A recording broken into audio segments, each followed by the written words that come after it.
খুব বেলা করেই ঘুম ভাঙে আমার। আড়মোড়ায় ভেঙে উঠতে নিলেই নীরের বাহুবন্ধনে আটকা পড়ে যায়। আমি আলতো হাসলাম। কাল রাতের মধুর স্মৃতি সকল মান অভিমান ভেঙে গুঁড়িয়ে দিয়েছে। হোক না সব ভুল ভুলে নতুনভাবে পথ চলার আরম্ভ। কী ক্ষতি এতে? প্রিয় মানুষ এত এর ছোটোখাটো ভুল ক্ষমা করা গেলে বড় ধরনের একটা ভুল ক্ষমা করাও তো জায়েজ আছে। আলতো হেসে অধর ছুঁয়ে দিলাম নীরের কাটা অধরের। কাল রাতের এই অকামটা যে আমার করা তা বুঝতে খুব বেশি বেগ পেতে হয়নি আমাকে। হুট করেই কেমন লজ্জারা এসে ঘিরে ধরল আমাকে। লজ্জা নিবারণে মুখ লুকালাম নীরের উন্মুক্ত বুকে। কানে এসে বাড়ি খাচ্ছে নীরের বেপরোয়া হৃদয়স্পন্দনের গতি। এই জায়গায় আমার বসবাস। হ্যাঁ, অবশ্যই এই জায়গাটা শুধুমাত্র আমার জন্যই তো বরাদ্দ। তা খুব ভালোভাবেই বুঝিয়ে দিয়েছেন উনি। হঠাৎ করেই পিঠে নীরের হাতের অবাধ বিচরণে কেঁপে উঠল আমার সর্বাঙ্গ।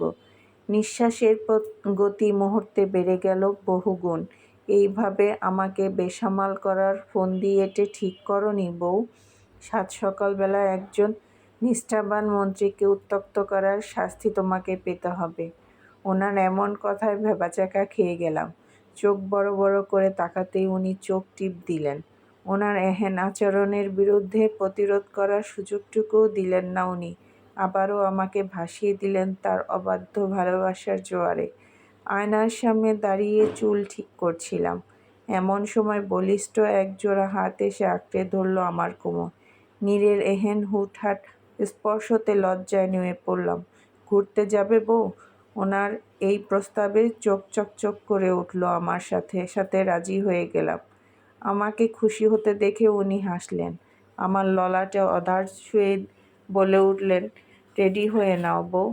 আমি মাথা নাড়ালাম। রেডি হয়ে বাহিরে আসতেই দেখলাম নীর একেবারে চকলেট বয় হয়ে দাঁড়িয়ে আছে বাইক নিয়ে। সারাদিন সাদা পাঞ্জাবি পায়জামা ছেড়ে কালো জিন্স, ধূসর টি-শার্ট, এর উপরে কালো শার্ট, চোখে সানগ্লাস। বাহ, গাড়ি রেখে একেবারে বাইক! এত উন্নতি কিভাবে নেতা সাহেব? বউয়ের রোমান্স এর হাওয়া লেগে গেছে বুঝি? বউ, আমি হাসলাম। দুইজন মিলে বেরিয়ে পড়লাম ঢাকার ব্যস্ত শহরের গলিতে। বেশ অনেকক্ষণ বাইকে ঘুরে একটা রেস্টুরেন্টের সামনে এসে গাড়ি থামালো নীর। চললেন বউ, হাওয়া খেয়ে তো পেট ভরবে না, কিছু খেয়ে নেওয়া যাক। খাবো, কিন্তু এটা না ওইটা। উনি আমার হাতের ইশারা করার জায়গার দিকে তাকাতেই নাক মুখ কুঁচলালেন। চলো ভিতরে, ভিতরে অনেক কিছু আছে, ওগুলো খাও বউ। এগুলো খেয়ে পেট না ভরলে আমাকেও খেতে পারো, ফ্রেশ ইনটেক আছি। কিন্তু ওইসব না, আমি চাই না অসুস্থ হও তুমি। একজন মন্ত্রী এখন এই রাস্তার ধারে ফুচকা খাবে? মানুষ দেখলে কি ভাববে? আদর পাখি, জেদ করে না, চলো। হুশ, কিছু হবে না, চলুন না প্লিজ, কেউ আপনাকে চিনবে না, চলুন। নীর কিছুক্ষণ আমার দিকে শান্ত দৃষ্টি নিক্ষেপ করে বড় একটা শ্বাস নিলেন। বড় বড় ধাপ ফেলে এগিয়ে গেলেন সেদিকে। আমি তা দেখে দাঁত বের করে হেসে পিছু নিলাম। আঁকড়ে ধরলাম তার বাম হাত। উনি এক পলক তাকিয়ে চোখ ফিরিয়ে নিলেন। ফুচকাওয়ালা মামার কাছে এসে এক প্লেট ঝাল কম দিয়ে ফুচকা অর্ডার করলাম। নীর তখনও ব্যস্ত আশেপাশের পরিবেশ দেখতে। ইতিমধ্যে আমার ফুচকা তৈরির প্রথমে 3টা মুখে পুরে নিয়ে চতুর্থটা ওনার মুখের সামনে ধরতেই উনি চোখ বড় বড় করে তাকালেন। তা দেখে আমি ঠোঁট বাঁকা করে চুমু দেওয়াতেই উনি ভ্যাবাচ্যাকা খেয়ে হাঁ করে দিলেন। সে সুযোগে আস্ত একটা ফুচকা ঢুকিয়ে দিলাম তার মুখে। উনি হতভম্ব হয়ে তাকাতেই আমি উচ্চস্বরে হেসে উঠলাম। কিছুক্ষণ শান্তভাবে হাসি দেখে হুট করেই কানের কাছে মুখ এনে হাস্কি কণ্ঠে বলে উঠলেন, হেসে নাও আদর পাখি। আমি বেসামাল হলে দোষটা যেন দিও না আমাকে। আমি আবার ভদ্রমন্ত্রী, কিন্তু বউয়ের রূপে মাতাল হয়ে অসভ্য হতে বেশি দেরি করব না। মনে আছে তো বউ, আমি বেসামাল হলে কি অবস্থা হয়? ওনার এহেন কথায় খাওয়া বন্ধ হয়ে গেল আমার। অনেক কষ্টে মুখেরটা গিলে নিলাম ওনার।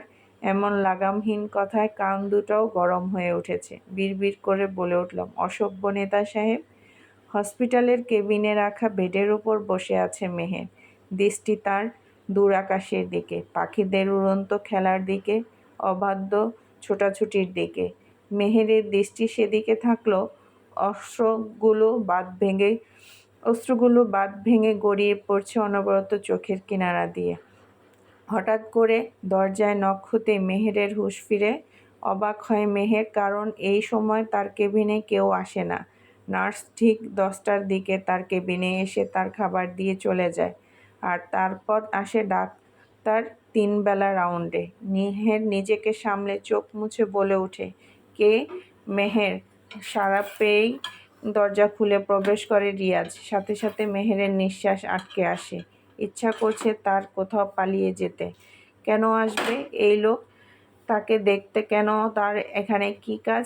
যার থাকার বা না থাকা লোকটার কাছে কোনো ব্যাপার রাখে না, সেখানে কী জন্য আসবে সে তার কেবিনে? প্রশ্নের উত্তর নেই মেহেরের কাছে, আর না তো লোকটাকে ফিরিয়ে দেওয়ার মতো সাহস আছে তার বুকে। কেমন আছিস?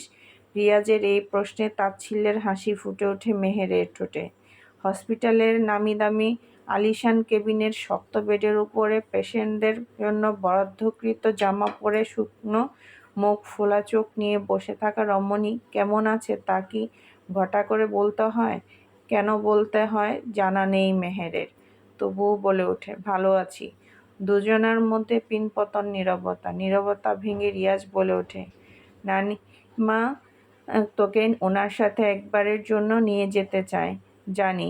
রিয়াজ চুপ হয়ে যায় কয়েক সেকেন্ডের জন্য, তারপর বলে ওঠে, ছোট মা ছোট বাবা তোকে ছাড়া থাকতে কষ্ট পাবেন, সহ হয়ে যাবে, অভ্যাস করে নিবেন। তার আর তেমন একটা কষ্ট হবে না। আমি যাওয়ার কিছু দিনের মাথায় তো বাড়িতে নতুন অতিথি চলে আসবে, যে ওনাদের সাথে বেশ মিলে যাবে। আমার মতো অনাথ তাদের সাথে যায় না। নতুন অতিথি বলতে?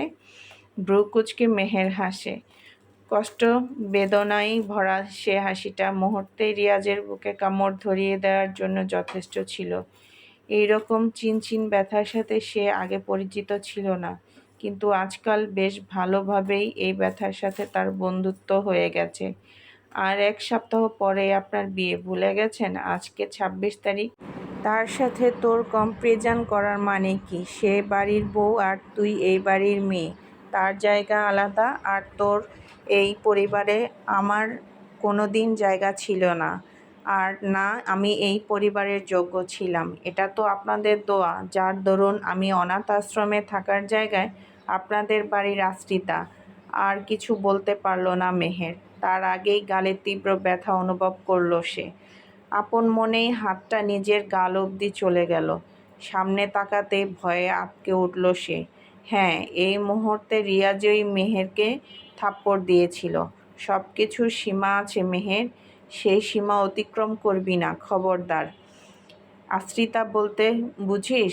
যে মা তোকে 19 বছর বুকে আগলে রেখে বড় করলো, যে বাবা তোর বলার আগেই তোর সব ইচ্ছা শখ চাহিদা পূরণ করলো, আজ সামান্য একটা ব্যাপারে তাদের সব কিছু ভুলে নিজেকে আশ্রিতা বলে গণ্য করার ভুলটা এই প্রথম করেছিস। কিন্তু দ্বিতীয়বার বললে আমি নিজ হাতে তোকে খুন করে নদীতে ভাসিয়ে দিয়ে আসবো। মানছি আম্মু আর ছোট মা কিছু মুহূর্তের জন্য ভুল রাস্তায় গিয়েছিল, তাই বলে তাদের ভুলটা মনে রাখবি আর ভালোবাসাটা ফেল না? কথাটা বলেই রিয়াজ রেগে সেখান থেকে চলে যায়। মেহের গালে হাত দিয়ে বসে বসে কান্না। অসুস্থ মেয়েকে মেরে চলে গেল কেমন অসভ্য। চলবে।